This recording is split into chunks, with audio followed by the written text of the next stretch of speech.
Monsieur le maire, mes chers collègues, mesdames et messieurs habitants du quartier de la Toison d'Or, je suis très heureux de représenter, en tant que vice-président de la commission des affaires sociales du Conseil général, de représenter Louis Brassiat, le président du Conseil général, l'ensemble des élus départementaux à cette pose de la première pierre.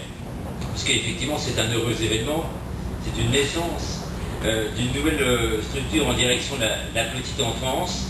Et je crois que c'est l'occasion de saluer cette création, cette initiative, parce qu'elle est intéressante à beaucoup de niveaux. Comme vous l'avez dit, ça permet effectivement de répondre à des besoins quantitatifs qui sont importants en France en matière de garde d'enfants. Il y a des besoins importants dans notre pays, dans notre ville, dans ce quartier de la Toison d'Or, et il faut progressivement répondre à cette demande. Et cette demande, elle est quantitative, elle est aussi qualitative, parce que, on le voit bien, les modes de garde des enfants, pour répondre à la demande des parents, ils doivent évoluer, parce que les modes de vie évoluent. Il faut une évolution, il y a une évolution professionnelle, il y a une évolution sociale, des rythmes de vie, des rythmes de travail. Il y a une demande de la part des parents de davantage de flexibilité, de souplesse dans les modes de garde. Il faut aussi permettre au maximum aux jeunes femmes, aux mamans, de pouvoir travailler, de s'engager dans la vie professionnelle si elles le souhaitent. Il faut qu'elles puissent concilier leur vie professionnelle avec leur vie familiale. Il faut qu'elles puissent concilier la liberté qu'elles souhaitent avec la volonté de donner une éducation à leur enfant qui soit la plus satisfaisante possible. Donc ces formules de garde, elles doivent évoluer. On ne peut plus raisonner comme on raisonnait en matière de petite enfance comme il y a 20 ans. Et cette structure y participe. Il faut diversifier les modes de garde. Il faut diversifier les lieux d'accueil des enfants. Il faut créer, il faut innover dans ce domaine, c'est très important. Il faut proposer aux parents toute une série de formules qui répondent à leurs attentes, à leurs besoins. Avec aussi, compte tenu de l'évolution des partenaires, on sait qu'il y a l'État, on sait qu'il y a la CAF, évidemment le Conseil général, je vais vous en dire un mot, et les collectivités de la ville sont très impliquées, sont à l'initiative de beaucoup de choses. Il faut aussi réfléchir à d'autres partenaires, des partenaires qui puissent être associatifs, voire également des formules d'entreprise, se développent des projets de création d'entreprise. Il faut aussi aller dans ce sens-là, pour permettre aux parents d'avoir un choix et de répondre à cette demande qui est extrêmement importante. Alors vous le savez, le Conseil général est un acteur important du secteur social, c'est au cœur de ses missions, c'est le premier budget du Conseil général. Les lois de décentralisation nous ont fait chef de file de l'action sociale et nous y consacrer un peu plus de 240 millions d'euros par an. Donc nous sommes aux côtés de toutes les familles côte-d'Oriennes, aux côtés des familles dijonnaises, de la petite enfance jusqu'aux âges les plus avancés de la vie, avec l'aide que nous apportons aux personnes âgées, aux personnes handicapées, aux personnes les plus fragiles, aux personnes les plus démunies à travers la gestion du RMI. Donc une intervention très forte, et très forte évidemment dans l'agglomération dijonnaise, qui concentre un certain nombre de demandes en matière sociale, et demandes auxquelles nous répondons avec des exemples précis et concrets. La création récente de la maison départementale des personnes handicapées, une action très forte en direction des personnes âgées, à travers les établissements de personnes âgées, mais aussi notre volonté de favoriser le maintien à domicile des personnes âgées. Et puis, dans les mois prochains, nous allons créer à Dijon une maison de l'adolescent pour s'adresser aussi à tous les adolescents qui sont en mal-être, en mal-vivre.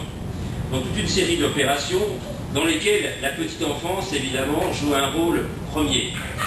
Petite enfance qui correspond à un budget de près de 64 millions d'euros du Conseil général, avec là aussi une intervention multiforme qui part déjà de l'enfance en danger. Le Conseil général a la responsabilité des enfants en danger, des enfants maltraités dans le département, et ce n'est pas une mince affaire. On recense environ 1000 cas d'enfants en danger dans le département, et les structures comme celle-ci vont permettre aussi de travailler, de détecter un certain nombre d'enfants qui méritent de l'aide et d'accompagner les parents qui en ont besoin. Nous travaillons, et il y a un service de la PMI qui va être accueilli dans cette structure, la protection maternelle et infantile, à travers toute une série de consultations pédiatriques qui sont offertes aux parents, des consultations gratuites, toute une série de formes d'aide aux parents, aux femmes enceintes, mais aussi aux jeunes couples, aux couples en difficulté, Il faut savoir que toutes ces consultations représentent à Dijon, pour la seule année 2006, 5300 consultations gratuites. 5300, c'est un chiffre important qui implique beaucoup de personnel d'agents du Conseil général. Nous participons aussi en matière de petite enfance, et là aussi la structure pourra s'y impliquer à la prévention des handicaps. La prévention des handicaps visuels, mais ce sont des services qui sont apportés par le Conseil général ici.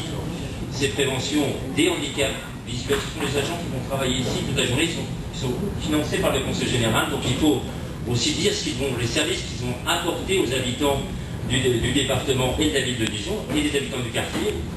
Et puis dans les modes de garde, une intervention là aussi essentielle à travers le financement et la participation qui n'est pas obligatoire, à l'investissement et au fonctionnement des haltes garderies et des crèches, effectivement avec des plafonds, parce qu'il faut des règles. Il faut savoir aussi que c'est une participation qui n'est pas obligatoire, mais nous intervenons aussi avec cette structure en termes d'assistante maternelle. Vous savez que c'est un mode de garde qui est très important. Il y aura dans la structure multi-accueil Roosevelt un relais assistante maternelle. Ce sont les nounous qui rendent des services considérables à toute une série de parents. Un chiffre simplement, il y a à Dijon 2200 assistantes maternelles agréées qui accueillent près de 4500 enfants. 4500 enfants. Donc il y en a beaucoup dans le quartier de la Toison d'Or. Ces assistantes maternelles vont pouvoir trouver ici un relais, un lieu d'information, un lieu d'échange, un lieu de formation, parce qu'au Conseil général, nous considérons que c'est un véritable métier d'être assistante maternelle, d'être nounou, ça rend de vrais services, et nous nous impliquons fortement dans cette action. Voilà, je crois que ces actions ne méritent, compte tenu de leur intérêt, l'implication de tous. Elles n'impliquent pas des considérations nationales, de politique nationale. Je crois qu'on est tous au service de la demande des habitants des quartiers, des habitants des villes, des habitants du département. C'est très important de s'y appliquer parce que, vous l'avez dit, tout se joue à la petite enfance. Nous n'avons pas le droit de nous tromper et il faut apporter véritablement aux parents une cohérence et une demande et un service important pour l'éducation de leurs enfants. Donc voilà, le Conseil général sera à vos côtés dans cette structure de manière importante avec ses agents et on espère participer rapidement à l'inauguration de cette structure. Merci.